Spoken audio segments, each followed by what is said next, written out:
Bonjour, nous allons faire un corriger l'exercice 16. Il s'agit d'une fonction f de la variable t qui désigne ici le temps. Et c'est une fonction exponentielle décroissante, l'exponentielle moins 6t.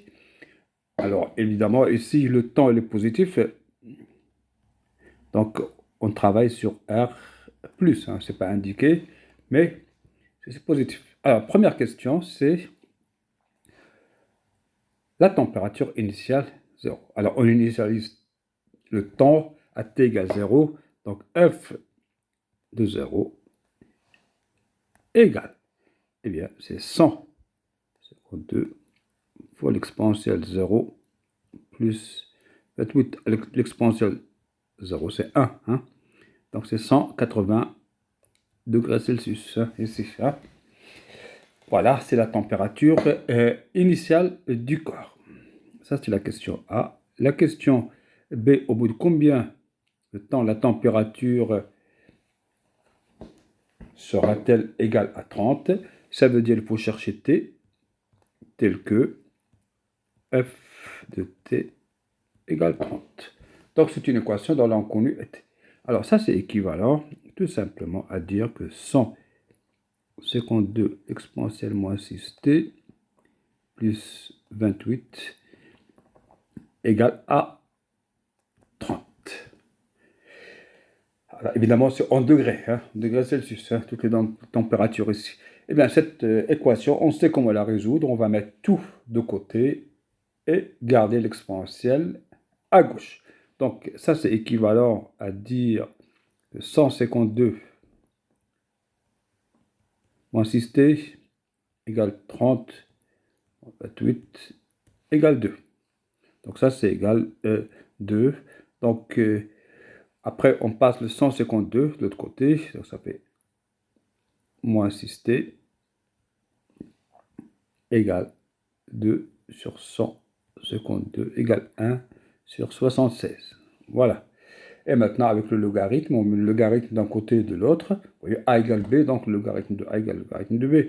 Ça veut dire que le logarithme, tout simplement, vous voyez, le logarithme de e moins 6t égale le logarithme de 1 sur 76. Après, on simplifie. Eh bien, on simplifie. Ça veut dire qu'ici, c'est moins 6 fois t. Et ici, c'est moins logarithme 76. Ça veut dire que t égale logarithme de 76 sur 6. Et bien sûr, en unité de temps, ici qui sont des minutes. On ne s'intéresse pas au calcul numérique. Donc, c'est en minutes. Alors, une fois qu'on a fait ça, il faut étudier les variations de f. Alors, étudier les variations, quand on étudie les variations, c'est toujours sur un intervalle. Alors ici, l'intervalle, c'est 0 plus l'infini. Alors, pour étudier les variations, on calcule la dérivée et on regarde s'il s'annule, s'il est positif, s'il est négatif.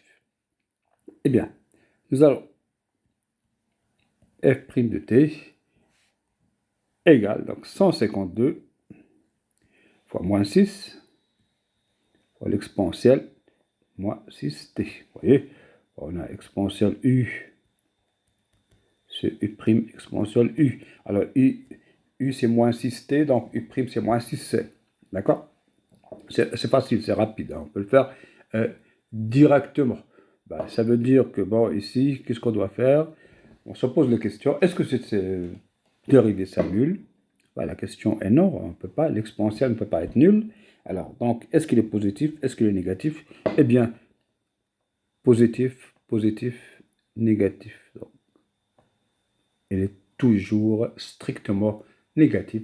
Ça veut dire que la fonction va être strictement décroissante sur 0 plus l'infini. Voilà.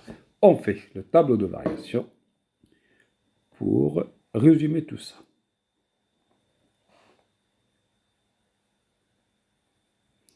0 plus l'infini, la dérivée ici et la fonction.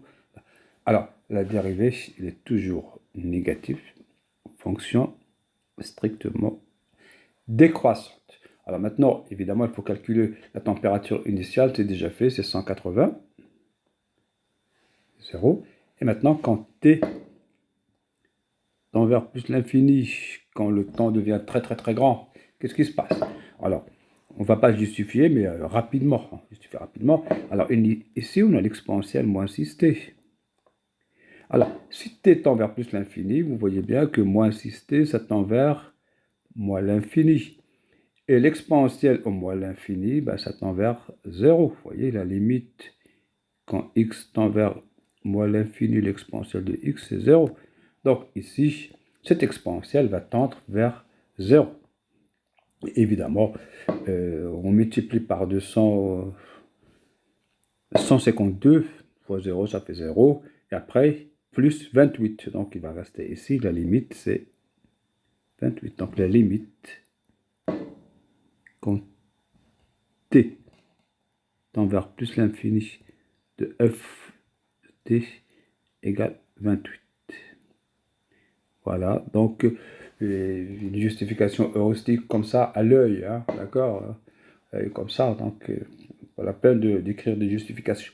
Voilà, donc la température va décroître de 180 à 28. Évidemment, au début, c'est égal à 180, mais 28, c'est une température limite. Ça atteindra jamais cette limite. 28, c'est comme si on met un objet dans un congélateur à moins 15 degrés.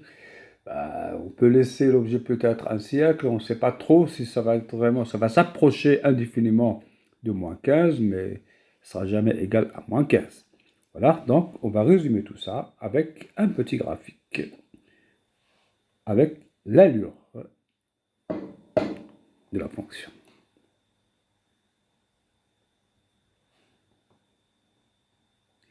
Alors, on va mettre ici, c'est pas la peine de graduer ici, vous voyez il y a 180, il y a 28, c'est pas la peine qu'on gradue, on va mettre 28 ici, les valeurs remarquables ici, et extrêmes. Ici c'est 128. Alors le point de départ, c'est ici, ça va baisser, ça va descendre, mais ça sera toujours supérieur à 28, ça s'approche de 28 en restant inférieur à 28. Le 28 c'est quelque chose de limite, ici, donc ça c'est ça. Voilà, ça c'est quelque chose, une limite, ça ne va pas dépasser, ça s'approche de 28 sans jamais être égal à 28. Donc, voilà le graphe.